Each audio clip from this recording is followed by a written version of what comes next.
Hello and welcome to my channel. आज हम matrix का फर्स्ट एक्सरसाइज स्टार्ट करने जा रहे हैं। तो फर्स्ट क्वेश्चन क्या है, in the matrix right the order of the matrix, the number of the elements and right the elements. तो हमें ये मैट्रिक्स दी हुई है, हमें यह बताना है कि ऑर्डर ऑफ मैट्रिक्स क्या है। यहाँ पर आप देखेंगे तो यहाँ पे 3 रोज़ हैं और 4 कॉलम्स हैं। और हमने जो प्रीवियस वीडियो में बताया था कि ऑर्डर ऑफ मैट्रिक्स क्या होता है, जब हम मानते थे कि m रोज़ हैं और n कॉलम है तो हमारा order of matrix m cross n होता था। तो यहाँ पे जब 3 रोज़ हैं और 4 कॉलम्स हैं तो यहाँ का इसका जो ऑर्डर ऑफ मैट्रिक्स क्या होगा, 3 क्रॉस 4। अब हमको यहाँ पे नंबर ऑफ़ एलिमेंट्स बताने हैं। नंबर ऑफ़ एलिमेंट्स कितने होंगे, जो ऑर्डर ऑफ मैट्रिक्स का जो प्रोडक्ट होगा वही नंबर ऑफ़ एलिमेंट्स होंगे। आप यहाँ पे जब इसका क्रॉस करेंगे तो यहाँ पे आएगा 12 और आप काउंट करेंगे तो भी 12 एलिमेंट्स ही आएंगे। एलिमेंट्स क्या होता है, जो हमारे मैट्रिक्स में जितने नंबर्स दिए हुए हैं, जो भी नंबर्स दिए हैं वो उस मैट्रिक्स के एलिमेंट्स कहलाते हैं। तो यहाँ पे हमारे कितने एलिमेंट्स हैं, 12।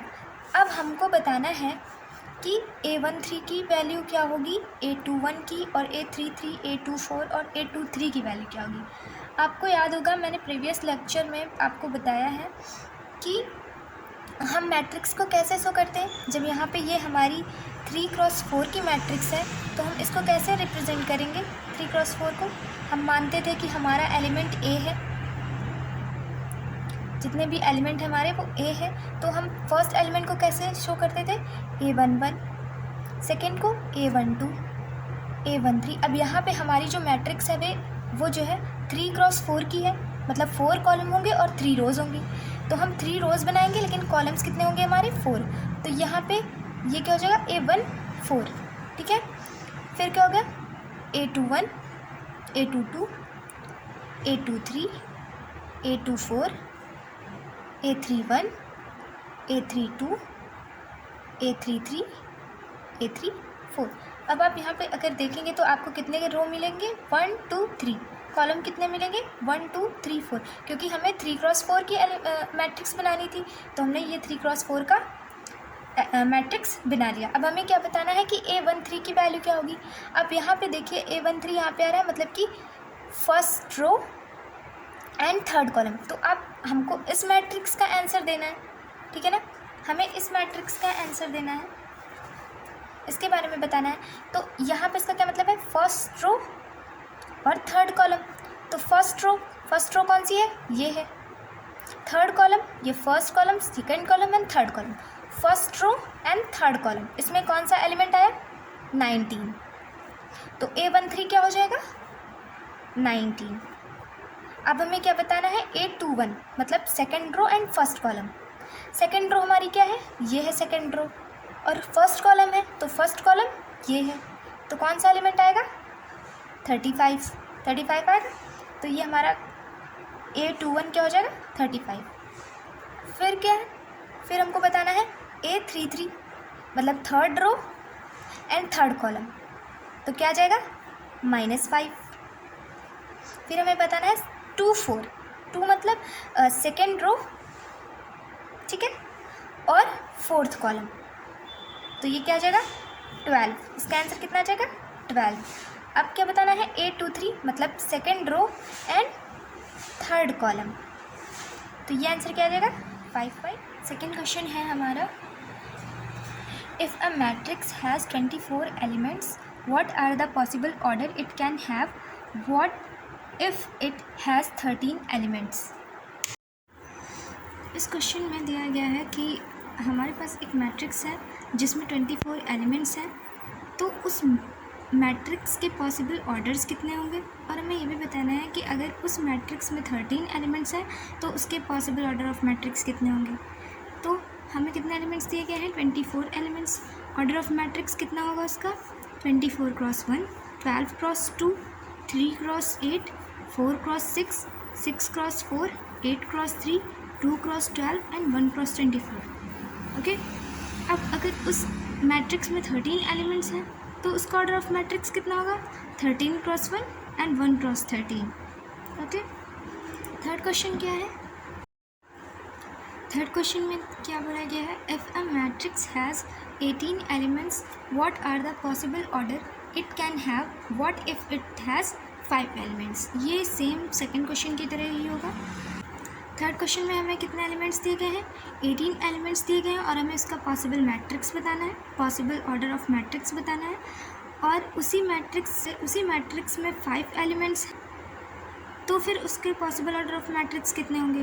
तो हमको पता है कि हम ऑर्डर ऑफ मैट्रिक्स कैसे निकालते हैं, हम इसको प्रीवियस लेक्चर में आपको बता चुके हैं, ठीक है। तो यहाँ पे ऑर्डर ऑफ मैट्रिक्स कितना होगा? 18 cross 1, 9 cross 2, 6 cross 3, 3 cross 6, 2 cross 9 and 1 cross 18। अब अगर उसी मैट्रिक्स में 5 एलिमेंट्स हैं तो उसका order of matrix 5 cross 1 and 1 cross 5 होगा। इस मैट्रिक्स का मतलब ये हुआ कि इसमें 5 रोज़ हैं और कॉलम 1 है। और इसका क्या मतलब हुआ कि इस मैट्रिक्स में 1 रो है और 5 कॉलम है। हम इस तरह की 5 एलिमेंट्स की सिर्फ 2 मैट्रिक्स बना सकते हैं जिसका ऑर्डर ऑफ मैट्रिक्स ये होगा, ठीक है। फोर्थ क्वेश्चन दिया गया है construct a 2 cross 2 matrix A is equals to small a I j whose elements are given by. हमें दिया गया है कि एक मैट्रिक्स है 2 क्रॉस 2, उसका ऑर्डर है। इस ऑर्डर से हमको मैट्रिक्स बनानी है और वो मैट्रिक्स 2 क्रॉस 2 की होगी। तो हम क्या मान लेते हैं कि हमने मान लिया कि एक मैट्रिक्स A है, ठीक है, जिसके एलिमेंट्स स्मॉल a है। तो स्मॉल a फर्स्ट एलिमेंट क्या होगा? 1 और second element 1 2, third 2 1 and fourth 2 2, क्योंकि हमें 2 क्रॉस 2 की मैट्रिक्स बनानी है, ठीक है। तो अब हम अगर इसको ध्यान में रखते हुए मैट्रिक्स बनाएंगे तो यहाँ पे जब हम आई जे की जगह 1 1 रखेंगे तो यहाँ पे भी हम आई और जे की जगह 1 1 रखेंगे। तो हमें पहला एलिमेंट क्या मिलेगा? 2। सेकेंड एलिमेंट हमें क्या मिलेगा? 9/2, क्योंकि हम यहाँ पे आई की जगह 1 रखेंगे और जे की जगह क्या रखेंगे? 2। तो हमें जो एलिमेंट मिलेगा वो होगा 9/2। थर्ड एलिमेंट हमारा क्या होगा? 2 और 1। तो मतलब आई की जगह हम 2 रखेंगे और जे की जगह हम 1 रखेंगे, तो हमें एलिमेंट्स क्या मिलेगा? 9/2। ऐसे ही हम जब फोर्थ एलिमेंट निकालेंगे तो वहाँ पे हम आई की जगह भी 2 रखेंगे, जे की जगह भी 2 रखेंगे, तो हमें एलिमेंट मिलेगा 8। तो यहाँ पे हमने इसको अरेंज कर दिया, तो ये हमारी एक 2 क्रॉस 2 की मैट्रिक्स बन गई। क्वेश्चन 4 के सारे पार्ट इसी तरीके से होंगे जो मैंने फर्स्ट क्वेश्चन बताया, सेम ऐसे ही सारे क्वेश्चंस करने हैं। Construct a 3 cross 4 matrix whose elements are given by. Okay, ये भी क्वेश्चन सेम फोर्थ क्वेश्चन की तरह है, मगर मैं इसका एक क्वेश्चन बता दे रही हूँ। हमें 5th नंबर क्वेश्चन में दिया गया है कि हमारी जो मैट्रिक्स है वो 3 क्रॉस 4 की है, 3 क्रॉस 4 है उसका ऑर्डर। तो हमने ये एक मैट्रिक्स बना ली 3 क्रॉस 4 की एक मैट्रिक्स, और हमारा जो ऑर्डर दिया गया है, मतलब इस फॉर्म में हमको बनाना है, इस फॉर्म में हमको मैट्रिक्स बनानी है। तो फर्स्ट एलिमेंट हमारा क्या है? A11। तो हम i की जगह 1 रखेंगे और j की जगह 1 रखेंगे। यहाँ पर भी हम i की जगह 1 रखेंगे और j की जगह 1 रखेंगे, ठीक है। तो यहाँ पे जब हम 2 में -3 से एक 1 निकालेंगे तो यहाँ आएगा -2। जब ये मॉड में है तो ये बाहर जाएगा तो +2 हो जाएगा, तो 2 और 2 कैंसिल होकर 1 आ जाएगा। ऐसे ही हम सारे निकाल लेंगे सारे एलिमेंट्स। फिर जब सारे एलिमेंट्स निकाल लेंगे उनको हम इसी फॉर्म में अरेंज कर देंगे। जैसे हमारा यहाँ A11 है तो फर्स्ट A11 की वैल्यू कितनी आई है? 1। तो हम फर्स्ट एलिमेंट क्या रखेंगे? 1। ऐसे ही सेकेंड एलिमेंट हमारा क्या है? A12। A12 की वैल्यू क्या आई है यहाँ पे? 1/2। तो हम यहाँ पे सेकेंड एलिमेंट क्या रखेंगे? 1/2। ऐसे ही सारे जितने भी मेरे एलिमेंट्स हमने निकाले हैं वो सारे हम इसी फॉर्म में अरेंज कर देंगे और ये हमारी 3 क्रॉस 4 की मैट्रिक्स बन गई। अब आते हैं हम 6 नंबर क्वेश्चन पे। 6 नंबर क्वेश्चन में क्या दिया गया है? Find the value of x, y and z from the following equations. 6 number question में हमें x, y, z की वैल्यू फाइंड करनी है। हमने आपको पहले बताया है कि अगर 2 मैट्रिक्स को हमें इक्वल बताना है, यहाँ पे आपको दिया गया है कि ये मैट्रिक्स और ये मैट्रिक्स इक्वल है। तो हमने जो पहले बताया था आपको कि 2 मैट्रिक्स इक्वल कब होंगी?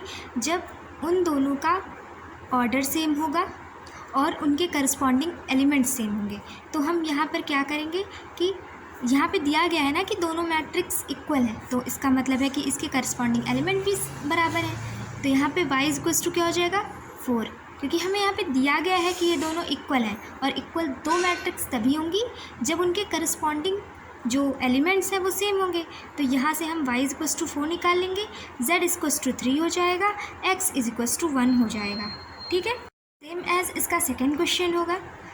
यहाँ पे भी देखिए आप, ये भी 2x2 की मैट्रिक्स है और ये भी 2x2 की मैट्रिक्स है। यहाँ दिया गया है कि ये दोनों इक्वल है, मतलब इन दोनों का ऑर्डर सेम है, तो इनके करस्पॉन्डिंग एलिमेंट्स भी सेम होंगे, क्योंकि यहाँ पे दिया गया है कि ये दोनों सेम मैट्रिक्स मतलब इक्वल मैट्रिक्स हैं, इक्वल है। तो जब ये इक्वल तभी होंगी जब इनके करस्पॉन्डिंग एलिमेंट सेम होंगे, तो मतलब ये x + y 6 के इक्वल होगा। ठीक है, 5 + z 5 के इक्वल होगा और x y 8 के इक्वल होगा। ठीक है, हमें यहाँ पे 3 इक्वेशंस मिल गई। अब हम इन इक्वेशंस को सॉल्व करके x y z की वैल्यू फाइंड कर लेंगे। यहाँ पे हमें z की वैल्यू 0 मिली। ठीक है, फिर यहाँ पे हम x की वैल्यू जब फाइंड करेंगे तो हमें दो वैल्यूज़ आएंगी 4 और 2। तो हम जब y की वैल्यू मतलब निकालेंगे तो दो वैल्यू आएंगी y की भी, दो वैल्यू x की भी आएंगी। तो हमारा आंसर क्या आ जाएगा, एक आंसर ये आएगा और एक आंसर ये आएगा। ठीक है, ओके। अब 7 नंबर क्वेश्चन क्या दिया गया है। 7 नंबर क्वेश्चन में दिया गया है कि find the value of a, b, c and d from the equation. तो यहाँ पे भी हमें दिया गया है दो मैट्रिक्स इक्वल है, मतलब इनके करस्पॉन्डिंग एलिमेंट्स इक्वल होंगे। तो यहाँ पे a - b इक्वल्स टू -1 हो जाएगा, 2a - c इक्वल्स टू 5 हो जाएगा, 2a - b इक्वल्स टू 0 हो जाएगा और 2c + d इक्वल्स टू 13 हो जाएगा। ठीक है, हमने इन सबको first equation, second equation, third equation, fourth equation में बांट लिया। उसके बाद हम क्या करेंगे कि पहला हमारा जो इक्वेशन है उसमें अगर आप देखेंगे तो जब हम b को उधर लेके जाएंगे तो ये +b हो जाएगा, मतलब a equals to -1 + b from equation first, मतलब इक्वेशन फर्स्ट से हमने ये कर लिया। उसके बाद हम क्या करेंगे कि a की वैल्यू को जो है हम इक्वेशन थर्ड में पुट करेंगे।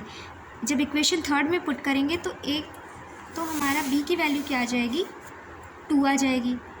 ठीक है, फिर हम इस b की वैल्यू को इक्वेशन फर्स्ट में जब पुट करेंगे तो हमें a की वैल्यू आ जाएगी 1। फिर हम a की वैल्यू को इक्वेशन सेकंड में पुट करेंगे तो c की वैल्यू 3 आ जाएगी, और ऐसे ही हम जब c की वैल्यू को फोर्थ इक्वेशन में पुट करेंगे तो d की वैल्यू आ जाएगी। ऐसे ही हमको सबकी वैल्यू निकल आई। हमें किसकी वैल्यू निकालनी थी, a, b, c और d की। तो यहाँ पे a की वैल्यू भी निकाल दिया, b की वैल्यू भी, c की वैल्यू भी, d की वैल्यू भी। तो यही हो जाएगा आंसर। Thanks for watching.